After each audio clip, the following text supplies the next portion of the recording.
ये ऐसी चोट है, ये ऐसा ब्रह्मास्त्र है भारत का, जिससे पाकिस्तान को सिर्फ भारत बचा सकता है, दुनिया की और कोई ताकत नहीं बचा सकती है।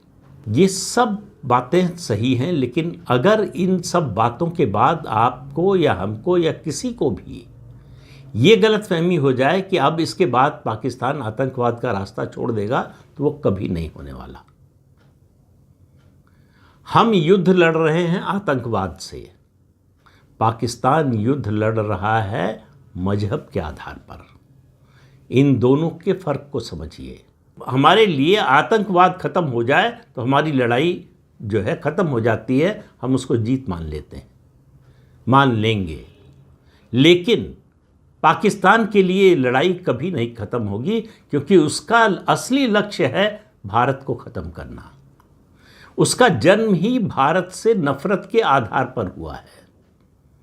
जब तक भारत है तब तक पाकिस्तान की लड़ाई है।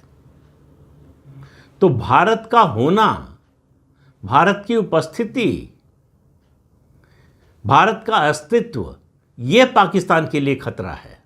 वो इसी खतरे को ख़त्म करने की कोशिश करता रहता है। पहले युद्ध के जरिए की, जब देखा कि युद्ध में जो है नुकसान ज़्यादा है, फ़ायदा कोई नहीं है, तब उसने ये प्रॉक्सी वॉर शुरू किया। आतंकवादियों को ट्रेन करना, आतंकवाद को भेजना, इसमें कोई बड़ा खर्चा नहीं है। हथियार खरीदने के लिए पैसा उसको जो है अमेरिका और यूरोप, चीन दे देते हैं। अफ़गान युद्ध का उसने फ़ायदा उठाया खूब, अमेरिका से पैसा भी लिया, हथियार भी लिया, अत्याधुनिक हथियार लिए, पहले रूस से लड़ने के लिए, फिर अफ़गानिस्तान से लड़ने के लिए। अमेरिका को भी धोखा देता रहा। ओसामा बिन लादेन को अपने ही यहाँ छुपा कर रखा था, अमेरिका को पता नहीं चलने दिया। आखिर में अमेरिका ने खोज लिया और खोज कर उसको मारा। तो पाकिस्तान किसी को भी धोखा दे सकता है और भारत को तो हमेशा धोखा देगा। एक बात पर पाकिस्तान की हमेशा विश्वास करना चाहिए कि उस पर कभी भरोसा नहीं करना चाहिए। वो हमेशा दगा देगा, हमेशा धोखा देगा।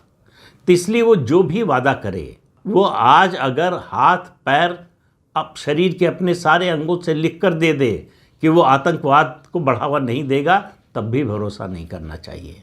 वो सिर्फ मौके का इंतज़ार करेगा। ये युद्ध विराम उसे इसीलिए चाहिए था, उसे सांस लेने का मौका, जो घाव हैं उन पर मरहम पट्टी का मौका चाहिए था, उसको फिर से तैयारी करने का मौका चाहिए था, फिर से आतंकवादी गतिविधियों की रणनीति बनाने के लिए समय चाहिए था।